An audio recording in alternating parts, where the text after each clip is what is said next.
이제 기한의 이익은 이런 걸 말해요. 상실을 좀 말고 있어야 되는데, 기한이 이제 도래하지 아니함으로써 당사자가 얻을 수 있는 이익을 기한의 이익을 하는데, 예를 들면 이제 이런 거를 말한다는 거예요. 이 갑이 을에게 2010년 1월 10일 날 돈 1억 원을 빌려주었다. 이렇게 이제 금전을 대주는 계약을, 돈 빌려주는 계약을 금전 소비대차 계약 이렇게 이야기를 해요. 이 대차 계약이라는 것은 뭐 빌려주는 계약이죠. 임대차, 소비대차, 빌려주는 계약인데 이 금전을 대준다. 이런 거를 소비대차. 그걸 빌려주는 사람을 소비대주거라고, 빌려 쓰는 사람을 빌 차자를 써서 소비차주거래요. 채권자, 다른 말로 말하면 채무자. 그럼 여기에서 이제 돈 갚기로 한 날이 2012년 3월 20일이라고 가정을 하자. 그럼 이 기한이 도래하지 아니함으로써 당사자가 얻을 수 있는 이익. 예컨대 차주, 채무자 입장에서는 이 이행기가 도래하기 전까지는 채무를 변제할 필요가 없기 때문에 이 기한이 도래하지 아니함으로써 차주, 채무자가 얻을 수 있는 이익은 돈 안 갚아도 된다. 변제하지 아니해도 좋을 이익을 갖게 되는데, 이런 게 이해가 갖는 기한의 이익. 거꾸로 대주, 채권자 입장에서는 여기에 만약에 이자부 소비대차 계약을 처했다. 이자를 받기로 하고 1억 원을 빌려줬다. 그러면 기한이 도래하지 않음으로써 채권자가 얻을 수 있는 이익은 매달 따박따박 뭐 받을 수 있다. 이자를 받을 수 있다. 이게 채권자, 대주가 갖는 기한의 이익. 거꾸로 이게 만약 이자부 소비대차 같으면 따라서 양자 모두 기한의 이익을 가질 건데, 이게 무이자부 소비대차 이렇게 바뀌게 되면 얘는 이 기한이 도래하지 않음으로써 변제하지 않아도 된다. 기한이익을 여전히 갖겠지만 여기 채권자는 이자를 받을 수가 없기 때문에 기한이 도래하지 않음으로써 대주, 채권자가 얻을 수 있는 이익은 아무것도 없다 그 말이야. 따라서 이런 경우는 우측, 차주, 채무자 일방에게만 기한이익이 있다. 요리 이야기를 한단 말이야. 해서 이제 기한이익이 뭔지 감을 딱 잡고, 옛날 1980년대 시험 같으면 이런 걸 물어봤는데 요즘 시험에 이런 거 물어보는 무식한 사람 없어요. 지금 21세기 20년이 지났는데 이게 당연히 안다고 보는 거예요. 이런 거는. 문제는 이제 조문 하나를 속지 않도록 점검을 좀 해야 되는데, 그 밑에 새파란 글씨 보면 153조 1항이 나와 있죠. 눈으로 읽으세요. 그럼 뭐가 시험에 그런 건 나온다고 가르쳐줬나요? 저번에도 가르쳐줬어. 대리할 때도. 153조 1항 연습 한번 해봐. 단어 하나에다 언더라인 쳐보세요. 이런 조문은 뭐 물어본다고 가르쳐줬잖아.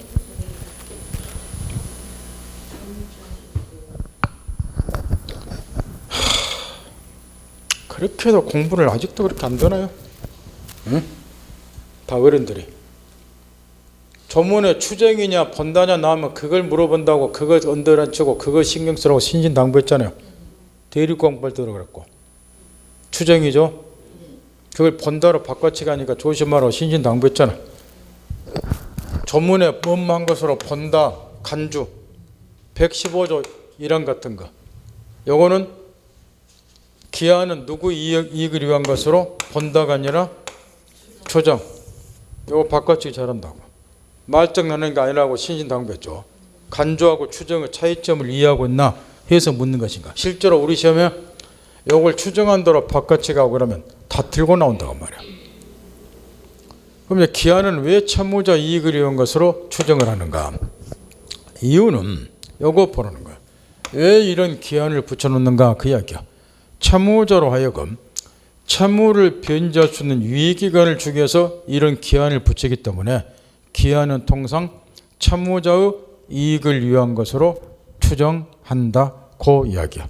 요거 번더로 바꿔치니까 지나가는 요거 좀 조심하고, 그 다음에 이제 첫 번째로 신경 쓸 거, 이 기한의 이익은 포기할 수가 있는데, 예를 들면 이 참모자 을이 2012년 3월 20일 날 돈 갖기로 약속을 했는데 돈이 좀 마련이 되니까 2011년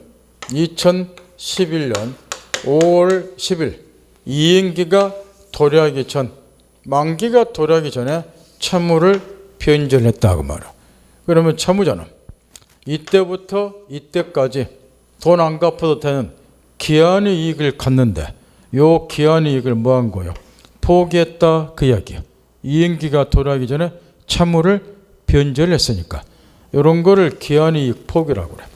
그러면 이 기한의 이익을 채무자는 언제나 자유롭게 포기할 수 있는가? 그건 아니라는 거야. 예컨대 무이자부 소비대차 계약 같으면 채무자가 자유롭게 기한의 이익을 포기하고 이행기가 도래하기 전에 얼마든지 변제할 수 있는데, 이걸 이자부로 바꿨을 때 이때는 얘가 지 맘대로 자유롭게 기한 이익을 포기할 수가 없다는 거. 왜 그러냐? 이자부 소비대차 계약 경우에 얘가 기한 이익을 포기하고 이때 변제를 해버리면 얘는 뭐를 못 받게 돼요? 이때부터 이때까지 이자를 받아야 되는데 이자를 받지를 못하죠. 따라서 이자부 소비대차 계약처럼 상대방에도 기한이익이 있는 경우는 상대방이 입은 손해를 배상을 해야지 기한이익을 포기할 수 있다는 것. 이 말 됐겠죠? 따라서 얘가 이행기가 도래하기 전에 채무를 변제하려면, 바꿔 말하면 기한이익을 포기하려면 상대방 채권자가 입은 손해를 배상해야 되기 때문에 이 시점부터 원래 이행기까지 이자를 뭐 해줘야 돼요? 이자를 지급을 해줘야지 기한이익을 포기하고 이행기 도래하기 전에 변제할 수 있다는 거. 이 말 하셨나요? 이거는 우리가 은행으로부터 대출을 받았을 때, 갑은행으로부터 1억 원을 대출을 받았다. 이거는 이자부 소비대차죠. 이자를 받기로 했으니까. 근데 이제 돈이 생기니까 은행 이자 부담도 너무 좀 무리고 해서 이렇게 기한이익을 포기하고 변제를 했다. 그럼 은행에서는 나한테 뭐 달라고 하더라고 말이야. 나는 이행기 돌아가기 전에 당겨서 갚았으니까 은행이 나를 칭찬해 줄 줄 알았는데 조기 상환 또는 중도, 해지, 상환, 수수료다 그래서 돈 더 내라고 이야기하죠.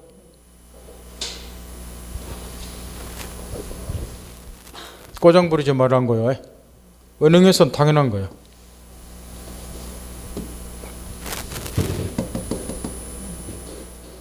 돈 줘야 돼. 어떤 사람들은 은행 쫓아가서 직원한테 만기 돌아가기 전에 당겨서 갚으면 이 사람들은 당신들은 나를 칭찬해 줬죠. 왜 중도 해지 상환 수수료 내라고 하는 것도 몇십만 원 또는 몇백만 내라고 하는가? 꼬장 부리지 마시라고. 그건 당연한 거예요. 상대방 채권자도 기한이익이 있기 때문에 채권자가 손해를 배상을 해야 된다고. 그게 그 상환 중도 해지 상환 수수료 명칭으로 나오는 거라고. 원래 임기가 이자를 지급해 줘야 되니까. 그다음 기한이익의 상실. 지금 가르쳐 준 거를 특히 신경 써서 이해를 잘해두라는 거. 저당권 공부할 때 반드시 필요하니까. 지금 요 사례를 그대로 놔두고 요리 갑으로부터 1억을 빌리고 얘가 담보증을 요구하니까 채무자가 자기 소유 건물 위에다가 채권자에게 저당권을 설정을 딱 해줬어요. 그러면 나중에 얘가 이제 이행기에 변제를 안 하게 되면 채권자인 저당권자는 저당 목적물을 경매 신청해서 매각된 가지고 자기 채권을 우선 변제를 받게 되고, 따라서 채무자의 경제적 신용은 저당 목적물에 의해서 담보가 되어 있다고 말이야. 이걸 경매 처분해서 채권에서 하면 되니까 마음 놓고 1억 원 빌려준다. 채무자 경제적 신용은 이 담보 목적물 건물에서 담보되어 있다 지금 이야기인데, 칠판의 사례에서 2011년 5월 10일 저당권이 설정이 되더라도 목적물 전면은 채무자 설정자 그대로 하죠. 얘가 사용을 하다가 자기의 귀책 사유로 인해서 저당 목적물을 멸실, 훼손 또는 기타 담보 가치를 감소시키는 행위를 했어요. 이거를 예컨대 자기의 실수로 불려서 멸실을 시켰다 그 말이야. 그러면 얘는 만기에 돌아올 때까지 기다려본들 이걸 경미해서 우선 변제 받을 일은 없죠. 이거는 결국 뭘 의미하느냐.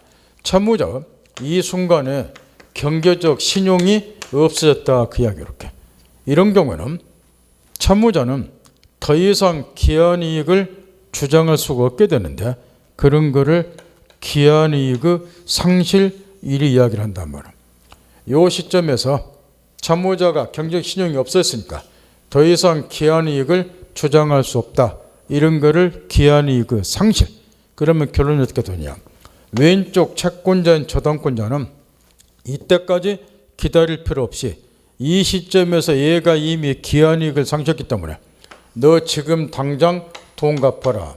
채권자인 저당권자는 즉시 변제 청구를 하게 되고 이에 대해서 채무자 쪽에서는 아직 이행기가 도래하기 전인데 왜 당장 돈 갚으러 청구하느냐. 이행기가 도래하기 전이라 그래서 변제 거절 못한다. 이런 거를 기한이익의 상실 그래요. 채무자의 경제적 신용이 없어지면 채무자는 더 이상 기한이익을 주장할 수 없다. 이런 걸 의미를 한단 말이에요. 우측에 제일 위에 보면 동그란 1, 2, 3번 나와있죠. 기한이익의 상실 사유다 그래서 이런 사유가 발생이 되면 채무자는 더 이상 기한이익을 주장을 못한다 그 이야기야. 시험에 안 나오니까 또 동그란 1, 2, 3 이런 건 다 두드려 외우는데 외울 필요 전혀 없고 지금 쌍팔년도도 아니라 그런 걸 시험에 내는 사람 없어요. 동그란 1번을 지금 이해 들어준 거예요. 담보 목적물을 채무자가 멸실, 훼손, 감소시켰다. 그러면 채무자 신용이 없었다. 또는 얘가 저당권 설정이 좋다고 약속해놓고 담보적인 의무를 이행 안 했다. 얘가 파산을 당했다. 경제 신용이 다 없어진 거야. 그러면 기한이익을 더 이상 주장 못한다. 그러니 채권자는 역으로 즉시 변제 청구한다. 이런 스토리인데 여기에 이제 다른 측면에서 살펴보면 이런 의미라고 말이요. 얘가 지금 저당 목적물을 멸시해서 감소시키는 행위를 했다는 것은 채권자 저당권을 침해했다 그 이야기예요. 채무자가. 그러면 저당권이 침해를 당하게 되면 저당권자는 어떤 구제 수단을 갖는가? 이게 이제 저당권에서 중요한데 그 중에 하나가 즉시 변제 조건을 갖는다 요 이야기예요. 역으로 말하면 채무자가 기한이익을 상실하니까 채권자 저당권자는 즉시 변제 조건에 나오는 구제 수단이 인정이 된다 이야기인데 몇 페이지를 편향을 하면 이 기한이익의 상실 사유 자체는 시험에 안 내니까 저당권 때문에 필요하단 말이에요. 354페이지 펴서 눈으로 확인. 354페이지 펴면 먼저 53페이지 보면 저당권은 침해에 대한 구제 수단이 나와 있어요. 확인했나요? 저당권자 보호다에서 네 가지 구제 수단이 있는데 물권적 조건 뒷페이지 손해배상 청구권 가로친 3번에 나와 있죠. 거기 있잖아. 채무자가 뭐 하더라? 기한이익을 상실. 그러니까 역으로 저당권자는 뭐 한다? 즉시 변제 청구권. 거기 있잖아. 3번에. 그걸 이해를 해야 된다고. 그거 이해하기 위해서 필요한 것이 기한이익의 상실이야. 근데 기한이익의 상실은 이 자체를 시험에 낸다든가 그럴 일은 거의 없다는 거야. 1980, 90년대도 아닌데. 저당권을 침해된 구제수단과 관련해서 내니까. 내 하는 말 알아듣나요? 저당권 공부할 때 그 관련지어서 공부하시라고. 그 다음 뒤로 쭉 넘겨서 계약법. 여기서 계약법은 양이 아주 적어요. 양이 총칙의 3분의 2, 물권법의 3분의 1 정도밖에 안 된단 말이에요. 계약법은.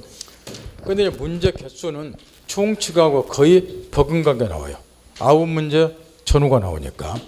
양은 적은데 이제 9문제 전후가 나오니까 이게 점수 따는 밭인데 양이 적은 데서 9문제가 나오니까.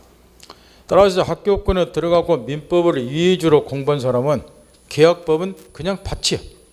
시간도 별로 소비 안 하고 실수로 한두 개 틀리고 나머지 다 맞히니까. 그런데 이제 문제가 뭐냐? 이 계약법이 민법 전반을 통해서 가장 어렵다고 아우성치는 사람들이 의외로 또 거꾸로 많다는 거야. 그런 사람은 주택지 역시 마찬가지야. 앞머리 따고 뒷머리 따고 이해도 못하면서 외우고 다니는 사람들은 그렇게 어렵다 그래요. 어려울 수밖에 없어. 이 계약법은 비스무리한 것이 엄청나게 나와요. 매번 반복해서. 이 비스무리한 거를 정확히 구별을 해놓으면 너무 쉬운 건데 단순 암기식을 공부한 사람들은 몇 개 딱 외워놨어요. 그거 만세부를 걷는데 그 다음날 가니까 또 비슷한 게 또 나와. 근데 답이 달라. 또 외웠어. 그 다음에 또 비슷한 게 또 나와. 또 답이 달라. 그래서 나중에는 쥐뿌리 씻혀가지고 머리통 깨진다고 말이야. 그러니까 어떻게 할 줄을 몰라. 뭐가 비슷한 것이 매번 나오니까. 따라서 어려운 거 없으니까 양도 좁고 점수 받치니까 구별할 것만 정확히 좀 구별하시라는 거야. 따라서 계약법은 가장 쉬우면서도 선생한테 강의를 꼭 한 번은 제대로 드려야 된다는 거. 그 구별할 걸 구별할 줄 알아도 혼자 읽으면 구별을 못 하니까. 계약법은 먼저 한 가지 것만 전제를 하자고 말이요. 지금 계약의 종류가 뭐가 있는가? 일단 이제 책 첫 페이지에 보면 넓은 의미의 계약, 협의, 좁은 의미의 계약이 있다 쓰였는데 이런 것들이 다 계약이라고 말이요. 예를 들어서 갑이 토지 소유자다. 을이 땅을 빌려 쓰고자 한다. 해서 빌려 쓰기 위해서 토지 소유자 갑하고 지상권 설정 계약처라고. 지상권은 물건이니까 등기해야 되겠죠. 해서 이 앞으로 지상권 설정 등기해서 토지 사용권, 지상권을 취득했다. 지상권은 물건이기 때문에 물권 변동이 일어났단 말이야. 이처럼 물권 변동을 일으키는 계약, 지상권 설정 계약도 당연히 계약이잖아요. 그 중에서도 지상권이 물건이니까 이런 거를 물권 계약. 갑이 토지에 대해서 이번에는 을하고 매매 계약을 체결했다.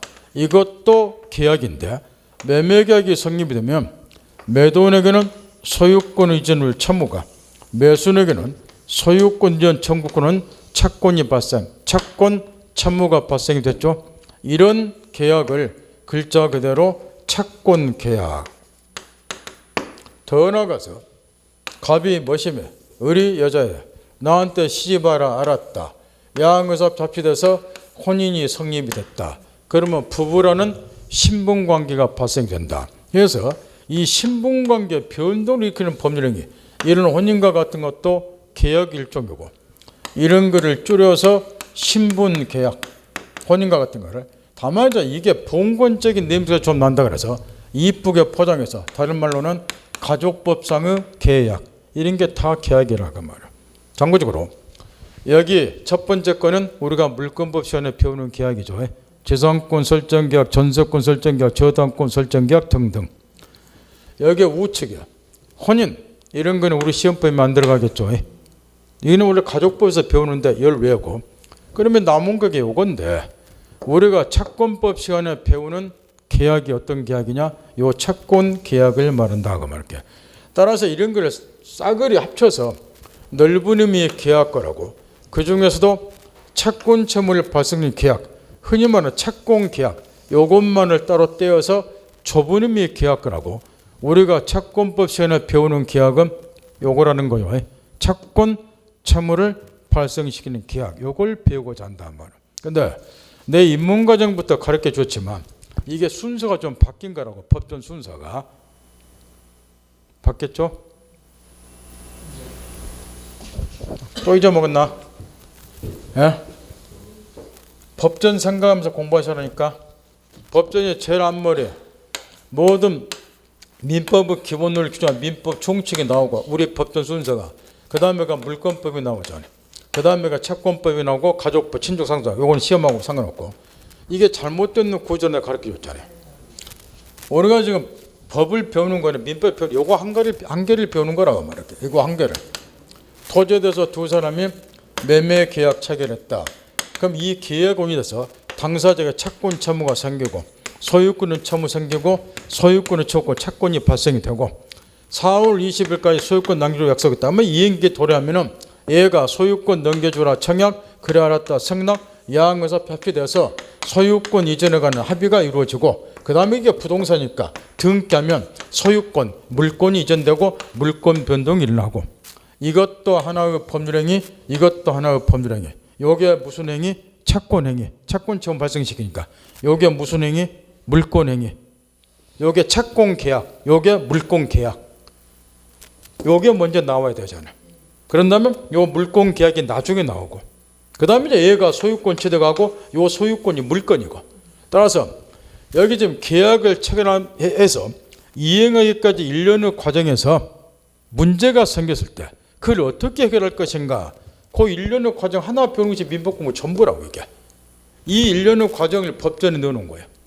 그래서 이제 이 채권법 채권자 발생 때 요 계약이 먼저 나와야 된다 말이에요. 그 다음에가 이제 이 물권 계약이 나와야 되는 거고 이게 독일은 이렇게 돼 있는데 물 흐르듯이 우리는 이제 일본 민법을 뻔따다 보니까 요 순서가 바뀌어 있다고 말이야. 그래 민법을 이해하기가 좀 어렵다.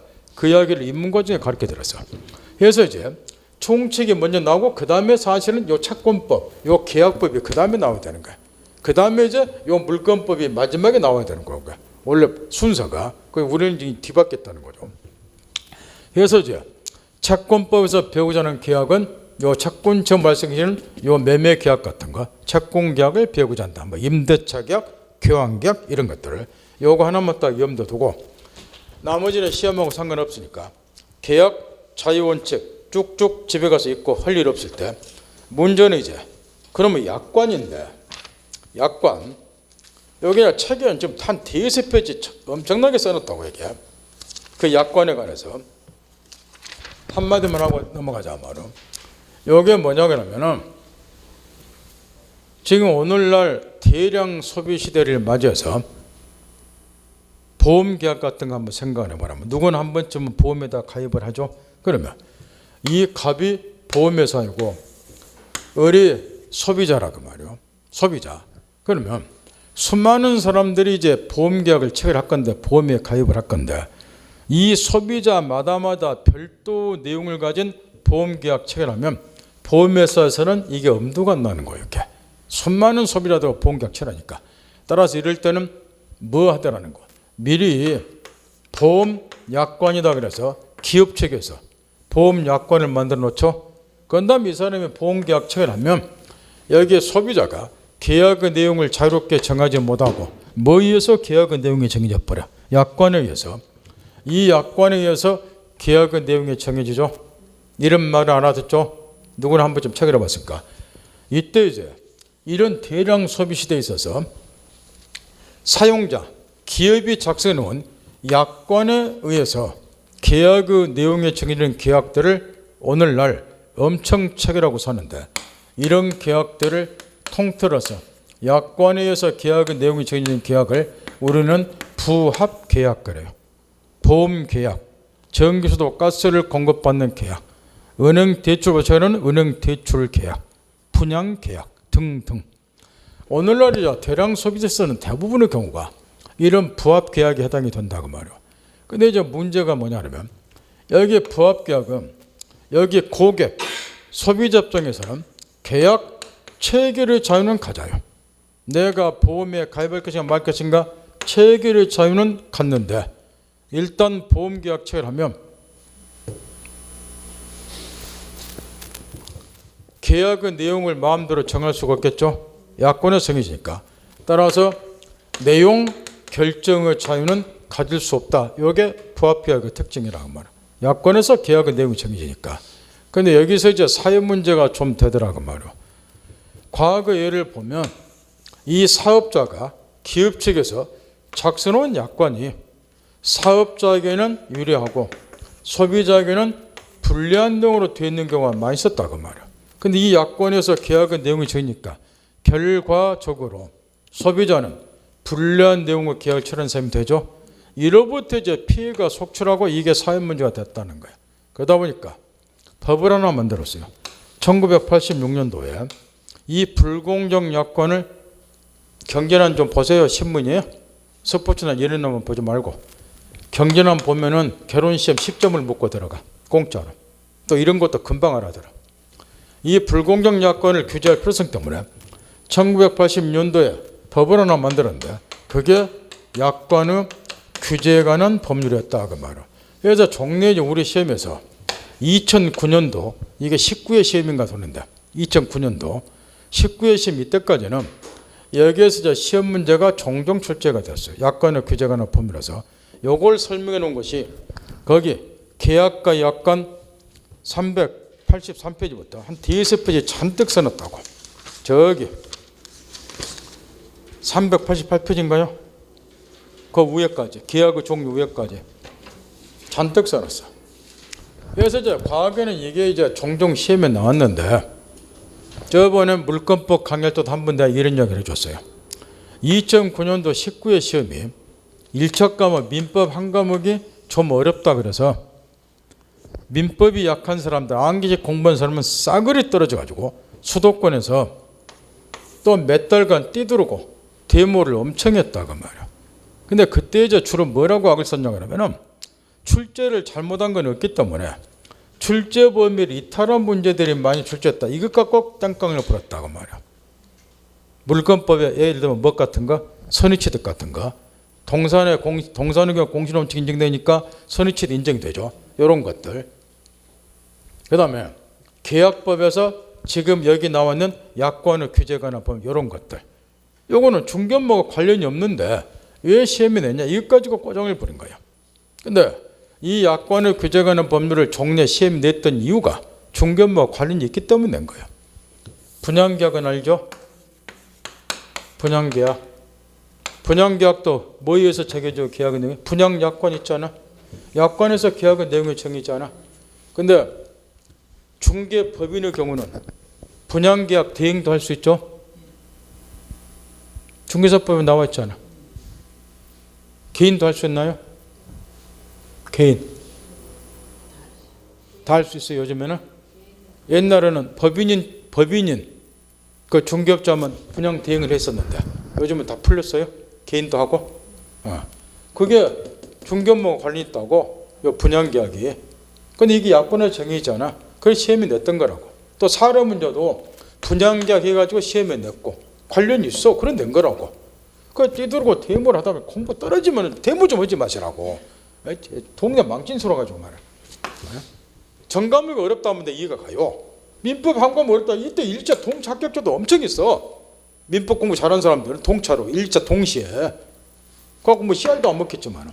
근데 여하튼 간에 그때 이제 엄청 데모를 한 결과 물권법에서 선의취득 문제 10년째 출제 안 하고 있고 여기 약관의 규정이나 법률도 2009년 이후로는 출제를 지금 안 하고 있다고 말이야. 이 말 알아듣겠죠?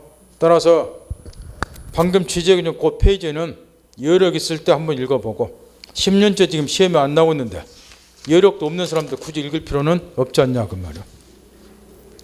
근데 그런 거는 뭐 이렇게 잔뜩 써놨냐 그 말이야. 시험에 필요한 거는 빼놓으면서. 네? 그 물권법에 선의취득도 내가 읽지 마라 그랬죠. 물권법에 그 선의취득도 10년째 안 나온 게 읽지 말아겠잖아. 그것도 잔뜩 써놨잖아. 시험에 안 나, 필요도 없는 거를. 이 약관의 규정에는 보니까 약관도 뭐 이렇게 잔뜩 써놓냐고. 참 희한한 사람이야. 따라서 건너뛰고 그 대신 나중에 이제 시험 다 끝내고 증 따고 그 다음에는 한번 읽어보라고 말이야. 이 분양 계약 같은 거 할 때 분양 약관의 계약의 내용이 정해진 약관의 규정에 한번 기본을 한번 읽어볼 필요는 있으니까 나중에 증 따고 증 따고 시험 합격하고 그때는 한번 읽어보란 말이야. 그다음 계약의 종류. 이 계약의 종류도 기초 문제로 의외로 많이 물어보기 때문에 정확한 이해를 좀 해야 된다는 거야. 계약의 종류도. 근데 아주 중요한 게 또 빠져 있어. 그러니까 내가 이 강의하다 보면 사람이 한 장에 부르고 싶은 거야. 방금 약관의 규제에 관한 보면 10년째 안 나온다 그랬잖아요. 에? 그러면 쓰면 한 페이지나 쓰고 작게 뿌리면 돼. 근데 계약의 종류에서 가장 기본이 되는 것이 전형계약하고 비전형계약이야. 요걸 먼저 알아야 돼. 그 요거는 또 빼놨어. 계약의 종류. 여기 시험에 나오는 건데. 그 계약의 종류 없잖아. 전형계약, 비전형계약은 또. 시험에 필요한 거는 또 빼놓고. 그러니까 사람이 강의다 보면 열이 솟구치는 거야. 다른 과목도 유학직 갖고 강의 뿌리죠. 공법, 세법, 공시 이런 거는 선생님들 열받으니까 그래 교재 갖고 하려다 보니까 짜증나고. 그래서 저는 그래도 뭐라 하지만은 인내심이 또 무지 강한 사람이기 때문에 기본서 갖고 꾸역꾸역 고쳐가면서 하고 있지만 제가 이 덕에 혈압약을 엄청 먹고 있어요 지금. 원래 혈압약 먹은 지가 15년 됐는데 나 여기 오기 전에 집에서 나 처음 한자 한자를 다 읽어보고요. 내가 쓴 책이 아니기 때문에 잘못된 거 고쳐줘야 되고 하니까 집에서 앉아서 읽다 보면 혈압이 막 올라가. 여기는 전형계약, 비전형계약의 가장 기본이 되는 계약의 종류가 있다면 이걸 먼저 깨우쳐두는데 전형계약은 뭘 말하냐 그러면은 이걸 이제 다른 말로는 유명계약이라도 이야기해요. 근데 일부러 한자를 써준 이유가 또 유명계약 그러면 유명한 계약인가 보다 샷갈까 봐서 이름이 붙어있는 계약이다 그런 의미야. 같은 의미인데 주로 이제 시험 등에서는 이렇게 표현해요. 전형계약이라고. 우리가 총칙 공부할 때 이런 이야기를 해줬어요. 우리가 아침에 밥 먹고 대문간 나선 순간부터 우리는 의식도 못하지만 수많은 계약을 채로 살고 그래서 이제 일부 학자가 표현하기를 요즘 사회는 계약사회다 이리 이야기를 한다고. 밖에 나와서 자동 판매기에서 커피 한 잔 빼먹는다 그것도 계약일조고 버스에 타고 학원에 온다 그것도 계약체결에서 버스에서 계약체에서 온 것이고 강의 듣고 있는 것도 학원하고 이러면서 계약에 체결되어 있고 수많은 계약을 채로 사는데요. 그 중에서도 실생활에서 가장 빈번하게 또는 전형적으로 체결되는 계약들이 있단 말이에요. 가장 많이 체결되는 계약. 매매 계약 같은 거죠. 누구는 한 번쯤 취업해 보니까 고용계약 같은 거. 또 집 없는 사람은 임대해 보니까 임대차 계약 같은 거. 이처럼이죠. 그 수많은 계약들 중에서 가장 빈번하게 또는 전형적으로 행해지는 계약들이 있는데 그 계약들을 추출해서 우리 채권법에다가 15종류 계약으로 15종류예요. 계약으로 유형화 시켜놨는데 이 채권법에 열거되어 있는 15종류 계약을 글자 그대로 전형계약 그래요. 실생활에서 가장 전형적으로 빈번하게 행해지는 계약들 추출해서 채권법에 열거해놨다 그런 의미예요. 이게 이제 15종류 계약이 열거됐는데 여기에 우리 시험에 다 들어간 건 아니고 그 중에서도 중개업무와 관련 있는 매매 계약, 임대차 계약, 그 다음에 중개업소 유리창 붙었는 거, 교환 계약, 요 세 개만 우리 시험법에 들어가고 계약 앞에 다 이름이 붙었잖아. 매매, 임대차, 교환. 그래서 이거를 유명 계약, 이름이 붙었는 계약에 대해서 요리 이야기를 한다고 말이에요. 그런데 이제 여기서 뭐를 하나 깨우쳐두냐 그러면 시험과 관련해서 물권법하고 채권법을 한번 비교를 해보라고 말이에요. 물권법에 보면 물권의 종류가 물권법이니까 물권의 종류가 몇 종류? 8종류가 규정이 되어 있죠. 채권법에는 계약의 종류 15종류 전형계약, 계약의 종류 전형계약 15종류가 규정이 되어 있어요. 근데 이제 우리가 물권법 공부를 할 때 이걸 공부를 했어요. 물권의 경우는 절대권으로서 국민생활에 미치는 영향이 아주 크다는 거죠. 그래서 이런 물권의 종류나 내용은 법률 또는 관습법이 정하는 외에는 개인이 임의로 만들어낼 수 없다. 물권 법정주의, 물권법 기본원리 185조죠. 물권 법정주의에 관해서 공부를 했다면 따라서 물권의 종류는 개인이 함부로 못 만들어낸다는 거. 이 물권법이 열거되는 8종류 물권 가운데서 선택을 해서 물권 거래를 해야죠. 해서 이제 이 물권 법정주의 때문에 물권법의 대부분의 규정은 뭐로 되어 있느냐? 강행 규정으로 되어 있다. 이걸 우리가 공부를 했다고 말이야. 물권법 규정은 가급적이면 지키라는 그 이야기죠. 그런데 채권법에는 15종류 전형계약이 규정이 됐는데 그럼에도 불구하고 계약 자유원칙에 입각해서 우리가 계약을 체결할 때 꼭 채권법에 열거되는 전형 계약 중에 하나만 선택해서 물권법처럼 계약을 체결해야 됩니까? 고약인데 그럴 필요는 없다 그 말. 계약 자유 원칙에 입각해서 채권법에 열거되지 아니한 계약 그거를 통틀어서 이제 비전형계약 그런다 하면 비전형계약을 체결해도 상관이 없다는 거예요. 따라서 이거는 결국 뭘 의미하냐 그러면 채권법, 계약에 관한 규정들을 당사자가 꼭 지킬 필요는 없다 그 이야기예요. 따라서 채권법의 대부분의 규정은 무슨 규정으로 되어 있다는 거예요. 임의규정으로 되어 있다. 반드시 이해를 할 것. 이게 물권법, 채권법 차이예요. 이렇게. 그래서 이 비전형계약이 나오는데 몇 년 전에 민법을 개정을 하면서 법도 이제 시대가 바뀌게 되면 바뀐 시대 사정에 맞게 법도 손을 봐야 돼요. 개정돼야 되고. 해서 이제 옛날에는 이 전형계약이 14종류가 채권법이 열게 됐어요. 14종류였는데 5, 6년 전에 민법을 개정하면서 여기 하나를 추가를 시켜서 지금 15개가 됐는데 이때 이제 뭐가 좀 논란이 됐냐 그러면 옛날에는 살림살이가 궁핍하다 보니까 여행 가고 이런 사람들이 별로 없었는데 요즘에는 다들 살만하게 됐잖아요. 어쨌든 간에 옛날과 달리 해서 여행 가는 사람들이 엄청 많아요. 그러다 보니까 고객하고 여행사 사이에서 분쟁이 끊임없이 생기더라는 거예요. 근데 이게 여행 계약이라고 하는 것이 종래 우리 민법에는 일체 규정이 안 됐었어요. 근데 요즘 이제 시대가 바뀌다 보니까 여행 계약을 엄청 체결하다 보니까 이거는 분쟁이 많이 생기더라는 거예요. 이거를 이제 방치할 수가 없기 때문에 여행 계약을 법을 개정해서 민법 전형 계약으로 편입을 딱 시켜놨어요. 그래서 전형 계약 15개로 늘었는데 이때 같이 이제 논란이었던 것이 여러분이 중개사법 시간에 배우는 중개계약이었다 그 말이에요. 중개계약도 요즘에 많이 체결이 되죠. 요즘에 옛날과 달리 빈번하게 많이 체결이 된다고. 옛날과 달리 다 중개업자에게 중개 의뢰를 하잖아요. 그래서 이제 이런 중개계약도 전형계약으로 민법에 도입을 해야 되지 않냐 여행계약과 더불어서 논의가 있었는데 요거는 아직은 시기상조다 해가지고 요거는 전형계약으로 도입이 안 됐어요. 그래서 이제 우리 시험에 바로 다음 연도에 뭐가 출제가 됐는가 중개계약이 전형계약이냐 요게 시험에 나왔던 거 우리 민법 시험에 왜 나온지 배경은 알겠죠? 전형계약?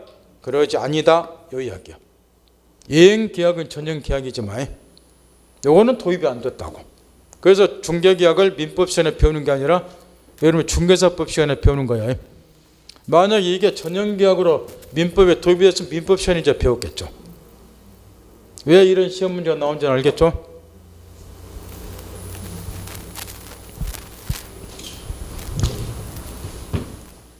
전형계약, 비전형계약 뭔지는 아셔야 된다는 거예요. 그런 다음에 이걸 토대로 해서 물권법과 채권법의 기본적인 차이도 꼭 알고 있어야 돼.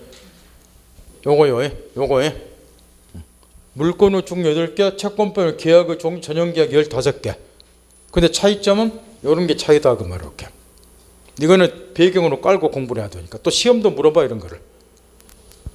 그럼 이제 이해했다 치고 쌍무계약, 편무계약. 이거는 이제 어떤 계약을 말하냐 그러면 한자로 이제 계약의 종류는 좀 한자를 써내야지 이해하기 쉬운데 글자로 뜻풀이하면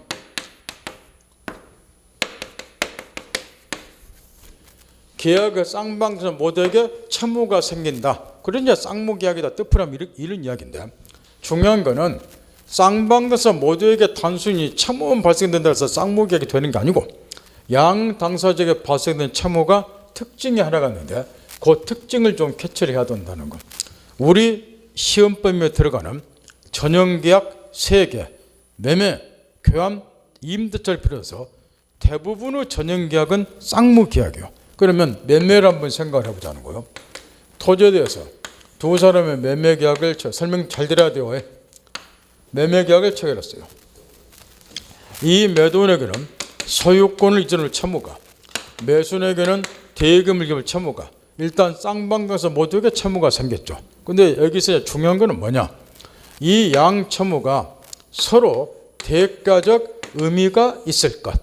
대가적 다른 말로는 의존관계에 놓여 있는 채무야지 쌍무계약이 된다는 거예요. 무조건 양적의 채무가 발생된다고 해서 쌍무계약이 아니고 양 채무가 대가적 의미가 있을 것.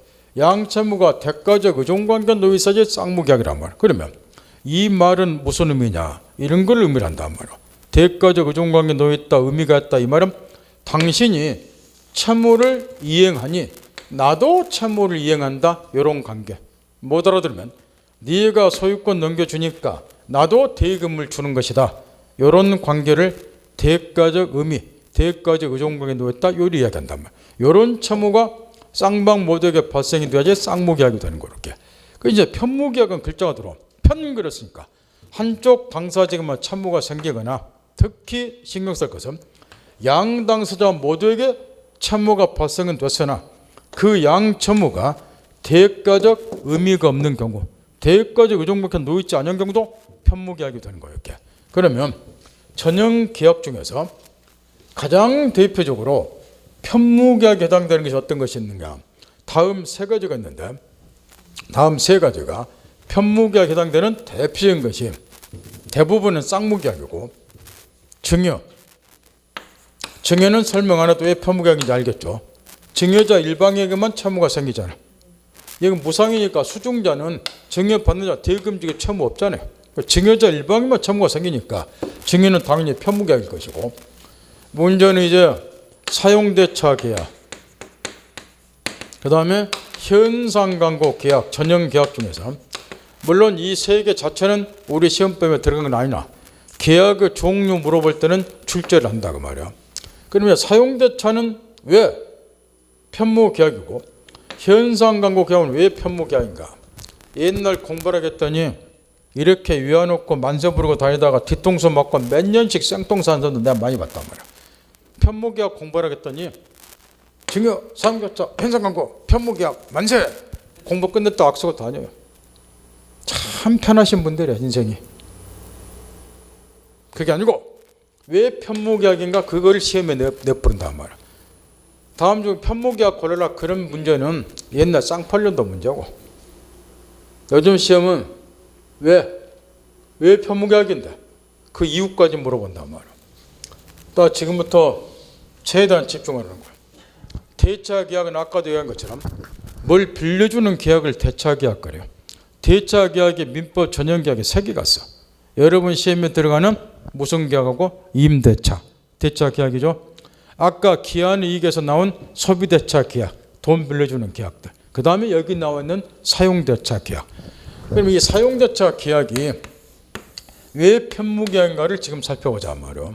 임대차하고 한번 비교를 해보자 말이요. 임대차하고 이 건물에 대해서 갖고 올 두 사람이 임대차 계약을 맺었다. 그러면 임대차 경우는 빌려주는 사람을 임대인, 빌려 쓰는 사람을 임차인. 여기 사용대차 계약은 임대차하고 똑같은데 거의 똑같은데 딱 한 끗 차이요. 임대차는 유상계약이기 때문에 반대급부로서 빌려주는 대가, 차임을 지불해야 되지만 여기 사용대차는 거꾸로 무상계약이라는 거예요. 사용 대가를 줄 필요 없다면 쉽게 말하면 돈 받고 빌려준 게 임대차고 무상으로 빌려준 게 사용대차다 그 이야기야. 나머지는 똑같아요. 그러면 여기 저 건물에 대해서 무상으로 빌려주는 계약, 사용대차 계약을 맺었다. 빌려주는 사람을 임대인이라고 하지 마세요. 사용자를 써서 사용대주 그래요. 임대인이라고 안 그러고 임대차만 임대인 그런 거예요. 여기 빌려 쓰는 사람을 사용 빌릴 차자를 써서 사용 차주 그래 이렇게. 그러면 여기 임대차 경우는 일방 당사자 임대인은 빌려주겠다 의사표시했으니까 목적물을 사용 수익해 줄 채무를 부담을 하고 타방 당사자 임차는 이게 유상계약이기 때문에 반대급부로서 차임을 지급할 채무를 부담하는 계약이 임대차 계약이란 말이야. 유상계약이니까. 그런데 여기서 또 한 가지가 뭐냐 그러면 임대차 경우는 임차인 쪽에서 임대차 종속기간이 말고 되면 차용물, 빌린 물건, 차용물 그 자체를 그대로 반환해주는 거야. 내가 건물 빌렸으면 건물 그걸 그대로 돌려준단 말이야. 그래서 임대차가 종료가 되면 임차인은 차용물을 차용물을 반환해줄 채무도 부담을 한다 그 말이게. 그런데 임대차는 유상계약이면서 동시에 쌍무계약에 해당이 돼요. 우리 시험범위에 들어가는 건 매매교환 임대차는 전부 쌍무계약이고 동시 유상계약에 해당이 되는데, 그러면 임대차가 왜 쌍무계약이냐 그 이유를 한번 따져보자. 쌍무계약이 되려면 양당사는 모두에게 서로 대가적 의미가 있는 의존관계 놓는 채무가 생겨야 돼요. 그러면 요거 연습해 보란 말이야. 임대인의 사용수기를 채무하고 임차인이 부담하는 요 두 가지 채무 중에서 뭐가 대가적 의존관계에 놓여 있길래 쌍무계약이라고 이야기하는가 연습을 한번 해보자 말이야. 먼저 1번하고 네가 빌려주니 나도 차임 주는 것이다. 일단 말이 되죠? 자, 거꾸로 해보라 말이야. 안 빌려주면 차임 안 준다. 말이 성립이 되죠? 자, 2번하고 해보자 말이야. 네가 빌려주니 나 반환한다. 일단은 얼추 말은 되죠? 뒤집어 보세요. 안 빌려주면 안 돌려준다. 말이 돼요, 안 돼요? 안 되죠? 고르세요. 대가 유종관 채무는 1번이요, 2번이요? 당연히 1번이잖아. 네가 이러니까 나도 이런 관계다. 그게 의존관계니까. 따라서 사용수기를 채무하고 차임지급 채무가 대가 조항이 넣어 있으니까 쌍무계약이다 그 이야기야. 그러면 사용대출로 넘어가자 말이야. 여기 사용대주는 무상으로 사용수기를 채무 부담하고, 거꾸로 여기 사용차주는 이게 무상이기 때문에 차임을 지급할 채무는 부담할 일 없고, 대신 사용자초도 나머지는 임대차 똑같기 때문에 기간이 만료가 되면 차용물 그 자체를 그대로 반환을 해야 돼요. 따라서 사용차주는 차용물을 반환해줄 채무는 부담을 한다 그 말이에요. 그럼 보세요.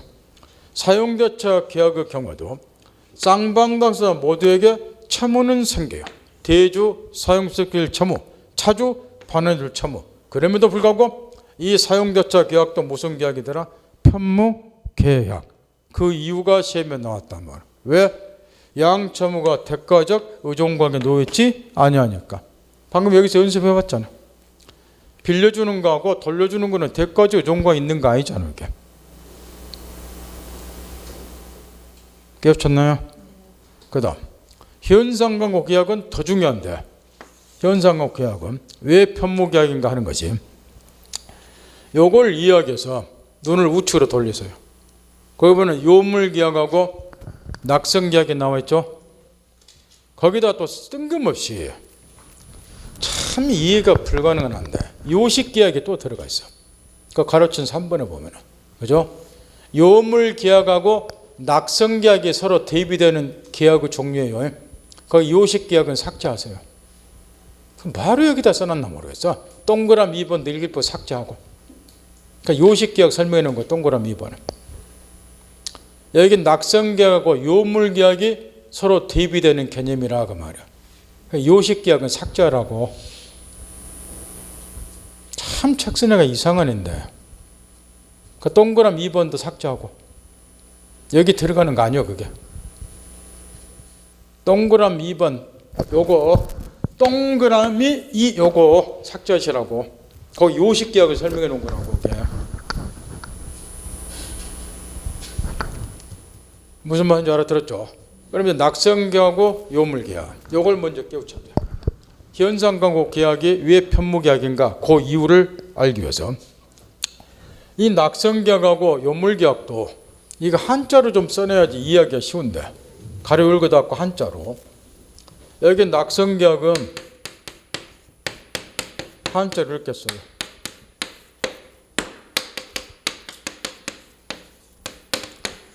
요게 승낙할 낙자죠. 그대로 뜻풀이 하면 승낙 의사표시만 있으면 성립하는 계약이다. 그런 의미죠. 뜻풀이 그대로 하면. 그러면 일방 당사자 먼저 청약하고 뒤에 타방 당사자 승낙할 거 아니요.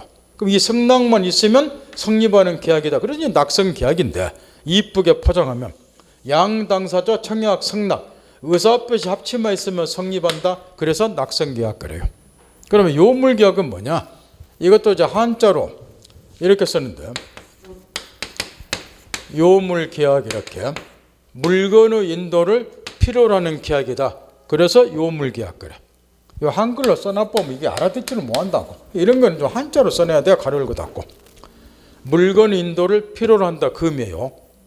요상스러운 계약이 아니고 한글로 써버리면 요상스러운 계약이 돼버려. 저게 여러분이 아는 요물은 뭐 요상스러운 것이다 그 이야기잖아. 한자로 좀 써줘야 된다. 가로 열고 닫고. 참 정말 답답해진 거예요. 책 쓴 애를 보면은. 물건 인도를 필요로 하는 계약이다 그런 의미예요. 딱 이쁘게 저 포장하면 원래 저 낙성계약은 의사표시 합치만 있으면 성립이 된다. 그래서 낙성계약인데 그러면 요물계약은 의사표시 합치만 있어가지고 성립이 안 되고 플러스 뭐가 또 여기에 있어야 된다는 거예요. 물건의 인도 등이 있어야지 성립하는 계약이다 그런 의미예요. 따라서 이쁘게 포장하면 의사표시 합치 이외에 물건의 인도라든가 일정한 급부, 일정한 행위가 있어야지 비로소 성립하는 계약을 요물계약이 이야기를 한단 말이에요. 그러면 우리가 총칙 시간에 배웠다시피 계약은 본질적으로 의사표시 합치만 있으면 성립이 돼요. 그게 무슨 계약이요? 낙성계약. 따라서 우리 시험범위에 들어가는 매매, 교환, 임대차를 비롯해서 전형계약 15개 중에서 14개가 낙성계약이에요. 계약은 의사표시 합치면서 성립이 되잖아. 매매 같으면 살래? 살게. 의사표시 합치면서 성립이 되니까. 따라서 요물계약이 유일하게 딱 한 개가 있는데 그게 지금 우리가 살펴보자면 현상광고 계약 딱 하나라고 말이에요. 그러면 현상광고 계약만 왜 요물계약인가? 전형계약 15개 중에서는 현상광고 계약 하나만 유일하게 요물계약인데 유일하게 현상광고 계약 요물계약이다. 그걸 이해를 해야지 동시에 편무계약이다. 요게 이해가 된다는 말이에요. 참고적으로 또 거기 동그라미 1번에 보면 마지막 구절 보세요. 그리고 계약금 계약도 요물계약에다 써놨죠? 찾나요? 좀 생각 좀 하고 책을 써야 되는데 방금 전에 뭐라 그랬어요? 전형계약 중에서 현상광고 계약 하나만 요물계약이다 그렇게 이야기를 했죠? 지금 우리는 전형계약에 관한 것을 공부를 하고 있다고. 계약금 계약이 요물계약에서 맞아요. 또 시험에서 잘 물어봐. 근데 계약금 계약은 무슨 계약이 아니야. 전형계약이 아니라고. 아까 채권법에 열거된 15종류 계약 속에 안 들어갔다고. 그 말 알아들어요? 이거는 나중에 계약 매매에서 배우니까 여기다 쓸 필요가 없는 거야. 뭐 하나 자꾸 관련 없는 것들과 같이 짜집기를 하는 거 모르겠어요 이게. 전형계약 15개 중에서는 유일하게 현상광고 계약 하나만 요물계약이에요. 계약금 계약은 전형계약 아니에요. 그러면 현상광고 계약은 그래서 전형계약을 좀 설명을 해놔야 된다고 책에다가. 이런 걸 현상광고 계약하라니까. 먼저 뭘 떠올려 보냐 그러면은 이해하기 쉽게. 요즘은 신문 보는 사람이 별로 없을 건데 옛날에 이제 주로 신문을 많이 봤어요. 그러면 아침에 조간이 또 날라오면 아침 일찍 이제 새벽에 가서 신문을 들고 오는데 딱 펴면 일면에 무슨 일부 딱 써졌고 우측에 이제 이렇게 현상금 1억 원 해가지고 여기 또 사진이 하나 붙고 그 다음에 밑에다가 이제 글이 써졌어요. 상기자는 회사 공금을 횡령하고 도주 중인 자로서 위자의 거처를 알려주는 분은 현상금 1억 원을 주겠음. 밑에 전화번호 딱 써있고 이런 게 딱 나온다. 그러면 이걸 본 순간에 뭐라고 입에서 톡 튀어나오느냐. 현상광고 나왔네? 이리 이야기를 해요. 이런 거를 현상광고 계약이라 그래. 이런 거를. 그러면 일방 당사자를 광고자 그러고 타방 당사자를 내가 찾아줄게 하는 사람을 응모자 그래요. 그러면 현상광고 계약은 이제 구체적으로 어떤 계약을 말하는가 머릿속에 떠올리면서 일방 당사자 광고자는 광고에서 지정된 행위를 완료한 자에게 보수를 지급하기를 약정하고 여기 이 사람을 찾아준 사람에게는 보수 1억 원, 현상금 1억 원 주겠다 약정하고 광고자 일방 당사자는 광고 증거 행위를 완료한 자에게 보수를 지급할 걸 약정하고 타방 당사자 응모자는 이 말이 핵심이죠. 광고에서 지정된 행위를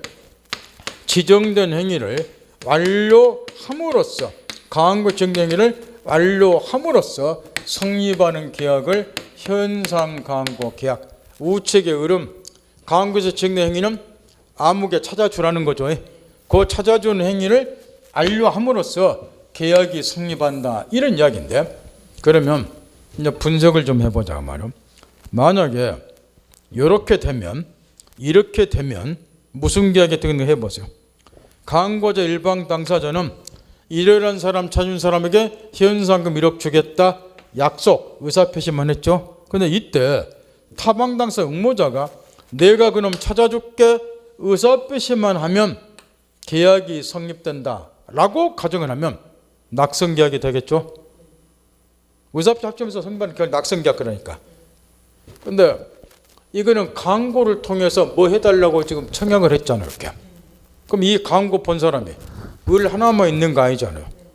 전국에 수천 명이 보겠죠. 그럼 현상금이 1억이니까 속된 말로 기나 고동이나 전화 돌려서 내가 그놈 찾아줄게 의사표시를 한다는 말이야. 근데 이게 낙성계약이 돼버리면 전국에 수천 명하고 수백 건의 현상광고 계약이 체결이 되겠죠. 이게 문제죠. 그럼 어찌해야 될 것 같아요? 그 중에 한 사람하고 특정인하고만 계약이 체결을 하려면 내가 그놈 찾아줄게 의사표시만 해서는 안 되고 강구에서 증거 행위를 완료한 사람, 실제로 여기 사진에 붙은 요 사진에 있는 얘를 실제 찾아준 사람하고만 계약이 체결되도록 할 필요가 있잖아요. 그러니까 찾아줄게 의사표시만 있어가지고는 얘는 이제 의사표시만 했죠. 보수 취급할 때 의사표시만 한 거예요. 그 다음에 플러스 찾아줄게 요 의사표시만 있어가지고는 계약이 성립이 안 되고 여기에 플러스 실제로 찾아준 사람하고 계약이 성립도록 해야 되니까 강구에서 증거 행위를 완료까지 해야지 비로소 계약이 성립이 된다 그 말이에요. 그래서 현상광고 계약만 유일하게 무슨 계약으로 되어 있어요? 요물계약으로. 낙성계약으로 해버리면 전국에 수많은 사람과 현상광고 계약이 성립이 되니까. 그럼 이제 그 다음을 따져보자 말이에요. 계약이 딱 성립됐어요. 계약이 성립됐으니까 그 다음에 법률 효과가 발생이 되겠죠. 자, 광고자. 얘는 실제 이제 현상금 1억 원 주겠다고 약속을 했으니까 그래서 계약이 성립됐잖아요. 그럼 실제로 현상금 1억 원 보수를 지급할 채무를 얘는 부담하겠죠. 그런데 응모자가 문제라고 말이에요. 얘는 계약이 성립된 이후에는 더 이상 부담할 채무가 없다 그 말이에요. 왜냐? 이미 찾아준 상태에서 계약이 성립이 됐잖아요. 그러니까 얘가 부담될 채무는 없잖아. 이미 광청행위를 완료를 해버렸으니까. 따라서 계약이 성립된 이후에는 누구에게만 채무가 생기는 거예요? 광고자 일방에만 채무가 생기잖아. 그러니까 무슨 계약이다 그 이야기야. 편무 계약이다 그 이야기야. 이 말을 못 알아듣는 사람을 때문에 다시 한번 연습해봅니다. 이걸 낙성계약으로 한번 만들어보자. 그러면 현상금 1억 원 주겠다 광고자는 의사표시만 하고 응모자는 내가 걔 찾아줄게 의사표시만 하면은 계약이 성립되겠죠. 그러면 이게 이제 낙성계약이 되는 거야. 그러면 계약 성립된 이후에 광고자는 약속대로 보수를 지급할 채무 부담하겠죠. 그러면 응모자도 이번에는 채무를 부담하겠죠. 내가 찾아줄게 의사표시만 한 상태 계약 성립됐으니까 성립한 이후에는 실제로 뭐 해야 돼요? 찾아줄 채무 부담해야 되잖아. 광고에 지정된 행위를 완료해 줄 채무를 부담할 거 아니에요. 이렇게. 그러면 무슨 계약으로 돼버려? 쌍무계약으로. 이 말 알아듣겠나요? 이런 걸 알아들어야 돼. 낙성계약, 쌍무계약 이런 말도 알아들으셔야 된다고. 이게 낙성계약이 돼버리면 이게 쌍무계약으로 바뀌어볼 거 아니에요. 이렇게. 근데 응모자는 이미 뭐까지 한 상태, 의사표시 이후에 요것까지 한 상태 계약 성립되니까 성립된 이유는 얘가 부담할 채무가 없잖아요. 나는 일 다 끝내버렸어. 그 채무가 없다고 말이에요. 이 말을 알아들어야 된다고. 그러니까 광고자 일방이만 채무가 생긴다고. 그게 편무계약이 되는 거예요.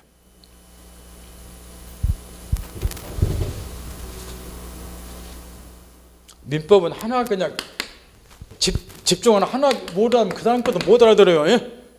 최대한 집중을 해야 된다고 하면 그 다음에 재미가 없어져. 그러면 그 다음에 또 재미가 없다고. 이게 연결이 다 되기 때문에 그 자꾸 이야기하는 거라고. 집중해서 좀 이해하도록 노력해보라고. 지금 가서 연습 꼭 하세요. 이게 또 써먹어야 돼. 지금 나도 짜증나. 여러분 이해시키려고 쌩통사하니 그냥 예우세요 하고 한번 하고 싶어. 이거 알아야 유상 무상계약이 또 이해가 돼. 연결이 됐기 때문에. 그래 자꾸 지금 지적을 해주는 거야. 이해하셔, 또 노력해 보라고 지금. 이거 알아야 된다고. 그 유상 무상계약하고 또 연결이 돼 이게. 그게 또 시험에 나오고. 그 민법을 하나를 알아야 될 게 못 알아들으면 그 다음 거 또 엉망이 돼요. 그러면 그 다음 게 또 엉망이 돼. 그럼 나중에 투손 들여버려야 돼. 그러면 외우시든가. 외울 수가 없잖아. 매번 나올 때마다. 그러니까 설명할 때 집중해서 좀 이해하도록 한번 노력을 해보시라고. 이거 또 써먹어야 되니까. 그러면 현상광고 계약은 이제 요물계약이다 보니까 유일하게 특성상 이게 동시에 편무계약에 해당이 된다. 이야기예요. 이렇게. 그 다음 그러면 요 세 개가 이제 편무계약이다 이해했다 치고 그 다음에 마지막으로 그 다음에 여기서 쌍무계약하고 편무계약을 왜 구별을 해야 되는가? 이 구별의 실익이 또 아주 중요한데 그것 때문에 지금 이 개념을 정확하게 파악을 해야 된다는 거야. 이게 이제 쌍무계약은 양당사 모두에게 대가적 의존관념의 채무가 생기기 때문에 쌍무계약으로부터 특이하게 발생이 되는 계약 효력이 두 가지가 있어요. 이따가 이제 이걸 집중 배울 건데 동시 이행 항변권하고 위험부담 문제라고 말이야. 그러면 이게 바로 오늘 배울 건데 동시행 항변권 위험부담을 이해하려면 뭐를 깨우쳐야 돼요? 이거는 쌍무계약으로부터 발생이 되기 때문에 쌍무계약이 뭔데 이걸 정확히 알고 있어야 된다면 그래야 이게 또 이해가 된다는 거야. 편무계약 경우는 한쪽 당사만 채무가 생기고 양당사 채무가 생기더라도 그게 의존관계에 놓이지 않기 때문에 동시행항변권 위험부담 문제가 안 생겨요. 이 말부터 또 시험에서 엄청 물어볼게. 그래서 이 동시행항변권하고 위험부담은 바로 오늘 마지막 시간에 배우니까 이거 이해하려면 뭐 꼭 아셔야 되고 쌍무계약의 특징을 정확히 아셔야 된다. 이렇게. 그 다음 이어서 여기 이제 대체적으로 볼 때 요게 이퀄가 돼요. 그 다음에 유상계약 무상계약이 나오는데 이게 쌍무계약하고 유상계약이 이퀄가 되고 편무계약하고 무상계약이 동시에 이퀄가 된다는 거야. 예를 들어서 우리 시험에 들어가는 매매교환 임대차 전부 쌍무계약이고 동시에 유상계약이에요. 그 다음에 우리 시험은 안 들어준 지금 예를 들어준 증여계약 편무계약이고 동시에 무상계약이고 아까 사용대차 무상계약이고 동시에 편무계약이고 일이 돼 있다 그 말이에요. 그런데 이게 절대적인 것은 아니기 때문에 이걸 또 시험에서 집중 출제를 한다는 거예요. 참고적으로 유상계약은 시간 중에도 여러 번 나왔다시피 양당사 모두가 대가적 의미 있는 재산출을 하면 유상계약. 그 반대 한쪽 당사자만 재산출하거나 양자 모두가 재산출을 하더라도 이 재산출연이 대가적 의미가 없는 경우도 무상계약 그래요. 그러면 이 말은 맞고 이 말은 틀리는데 이런 걸 시험에서 자주 물어보는데 논리학적으로 쌍무계약은 모두 유상계약이에요. 논리학적으로 외우는 거 아니에요. 시험에서 자주 물어보는데요. 아까 매매 같은 걸 갖고 이해를 해보란 말이야. 토지에 대해서 두 사람이 1억 원을 매매했다. 매도는 소유권은 채무, 매수는 대금 지급 채무, 의존관계고 쌍무계약이죠. 그럼 이행기가 도래하면 채무 이행하겠죠. 그러면 채무 이행 과정에 소유권 이전, 재산 출연이 수반되고 얘도 대금 지급 채무를 부담하니까 채무 이행해야죠. 이행한다 그 말은 돈 줘야 된다 그 말이야. 재산 출연이 수반되는 거 이렇게. 따라 논리학적으로 쌍무계약은 그 채무를 이행하는 와중에 재산 출연이 수반되기 때문에 그대로 무슨 계약이 되는 거예요? 유상계약이. 그런데 거꾸로 뒤집었을 때 그러면 유상계약의 모두 쌍무계약인가? 이건 아니라 그 말이야. 유상계약이 그 따라서 역으로 모두 쌍무계약이 되는 것은 아니라 그 말이야. 왜 그러느냐? 유상계약 중에는 모두 쌍무계약이 되는 게 아니고 편무계약도 있다 그 말이야. 그러면 쌍무계약이 모두 유상계약이 되는 논리적인 문제니까 뭐 당연한 건데 유상계약이 그러면 역으로 모두 쌍무계약이 아닌 것은 왜 그러는가? 편무계약도 있다고 말이요. 구별 기준이 다르기 때문에 그래. 그 구별 기준을 또 시험에서 물어본다고. 지금 우리가 배우는 쌍무하고 편무계약하고 유상하고 무상계약은 구별 기준이 다르다고. 쌍무 편무는 뭐 가지고 구별하는 거예요? 당사자에게 발생이 되는 채권 채무를 기준으로 해서 채권 채무를 법률 효과라 그러죠. 법률 효과만을 기준으로 해서 쌍방 모덕의 대가적 의미가 있는 채무가 생기면 쌍무고 그 반대가 편무야.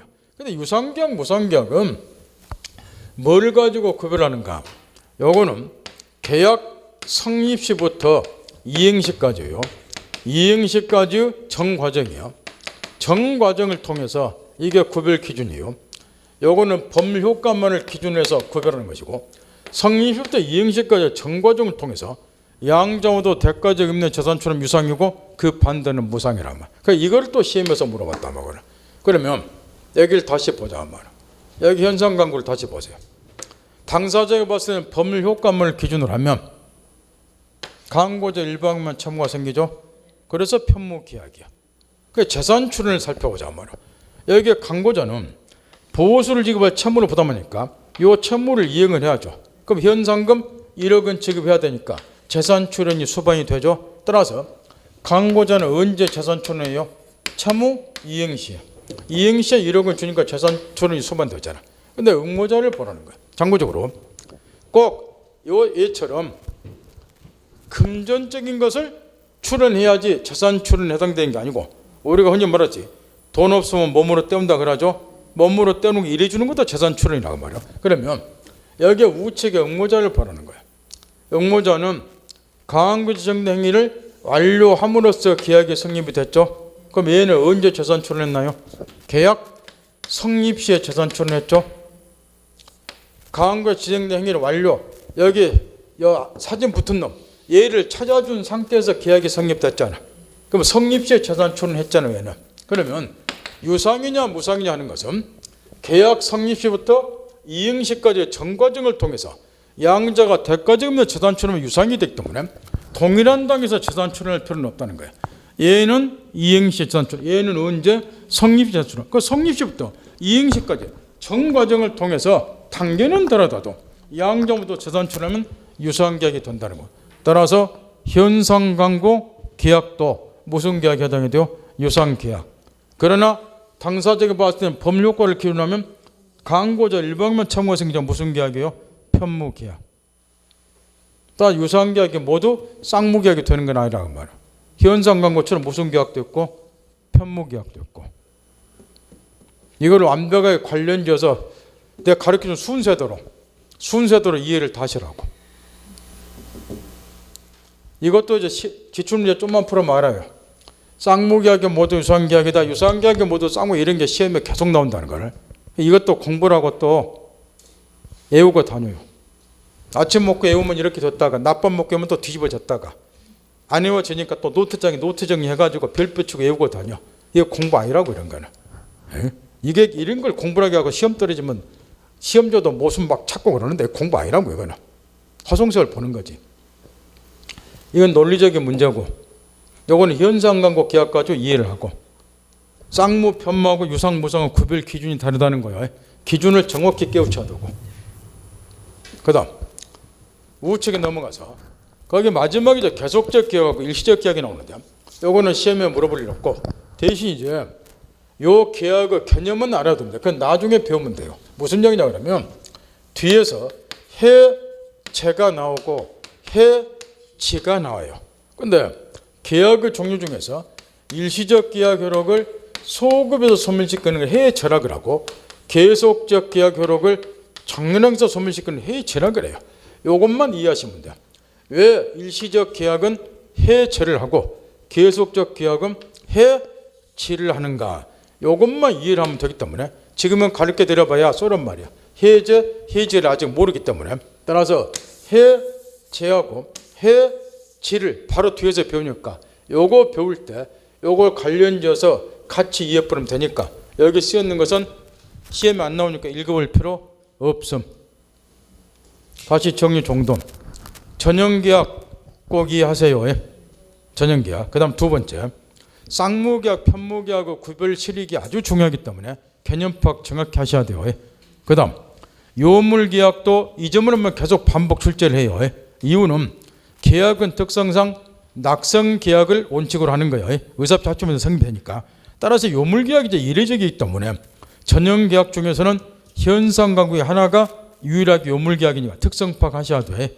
그러니까 동시현상과 계약은 편무계약이 되는 거예요. 그 다음에 대체적으로 유상과 쌍무, 무상과 편무는 일치가 되지만 절대적인 건 아니란 거예요. 따라 쌍무계약은 논리학적으로 모두 유상계약이 되지만 뒤집어서 유상계약 중에는 편무계약도 있으니까 현상광고처럼 유상계약이 모두 쌍무계약인 것은 아니에요. 이런 것들을 정리를 꼭 하셔야 돼. 계약의 종류 틀려버리면 정말 학교하기 힘들어요. 계약의 종류는 이론사로 난해하고 그런 걸 배우는 게 아니고 간단한 그 계약의 종류 개념 몇 개를 배운 거기 때문에 한 문제 나오면 무조건 맞히셔야 된다고. 이거 점수 따기 위해서 필요한 거니까. 한번 쉬었다 하죠.